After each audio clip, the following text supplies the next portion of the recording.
That line kept echoing in my head long after that night, the night everything changed. You know how sometimes you think you know someone? You think you figured out love, that warm, safe feeling that makes your heart race? I thought I did. I thought I was walking into a family dinner, a simple introduction. But instead, I walked into a story that would test every ounce of strength I didn't know I had. The first time I met Adam, he was helping an old man push his broken-down car on a rainy street. His shirt was soaked through, hair dripping, but his smile, that smile, it was the kind that made the world feel kinder for a moment. He wasn't like the others. He listened. He remembered the little things, like how I hated cold coffee or how I hummed when I was nervous. For months, it felt like a dream.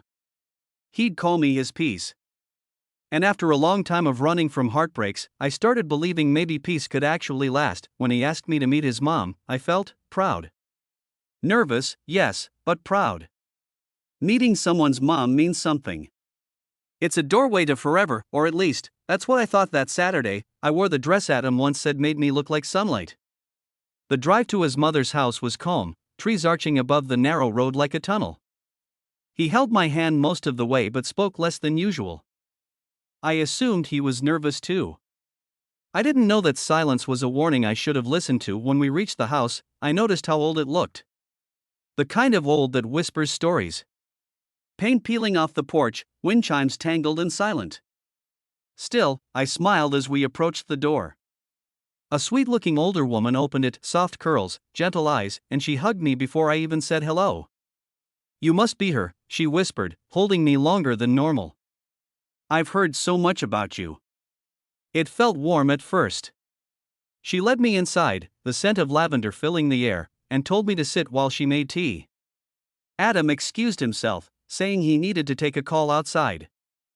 I didn't think much of it, not until I heard the door click. When I turned around, Adam was gone. And his mother wasn't smiling anymore. Her voice dropped.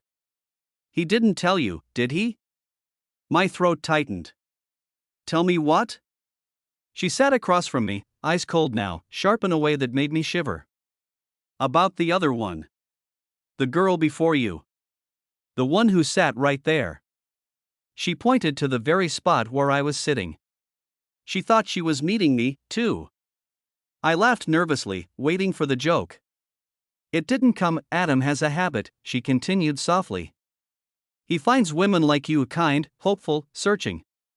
And he brings them here. My pulse quickened. Why are you telling me this? Because you need to leave, she said. Now.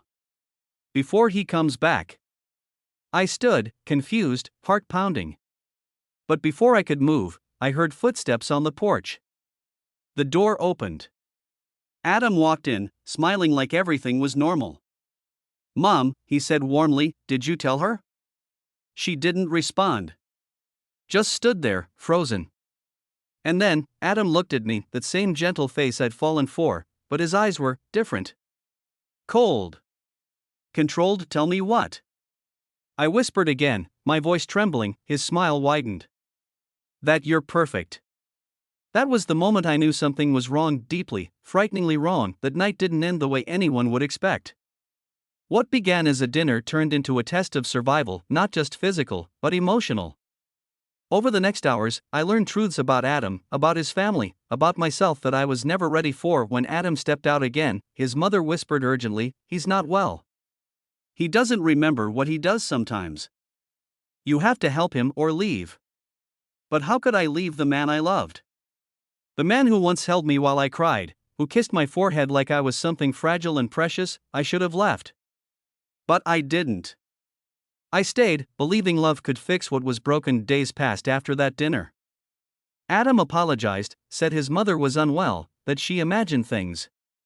And part of me wanted to believe him. I wanted my perfect picture back, the love I had painted in my mind. But something in his eyes had changed since that night. The warmth was fading, replaced by something dark, something that watched me too closely. Then one evening, while helping him clean the attic, I found a small wooden box. Inside were photos, not just of me, but of other women. Smiling, holding hands with Adam. Some photos were torn. Some had words written on the back, too much. Left too soon. Almost perfect. My hands trembled as I dropped the box. I didn't confront him right away. I planned. Quietly.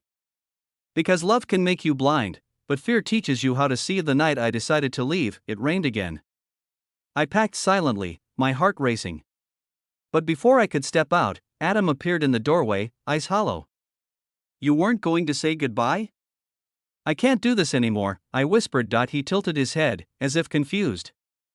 You said you loved me. I do, I said honestly.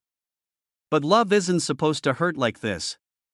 For a long moment, he said nothing. Then, softly, he stepped aside. Go, then. And I did. I ran through the rain, heartbreaking, tears mixing with the storm. Months passed. I found therapy, strength, and eventually, peace. I learned that love isn't about saving someone. Sometimes, love is about saving yourself. One day, I got a letter.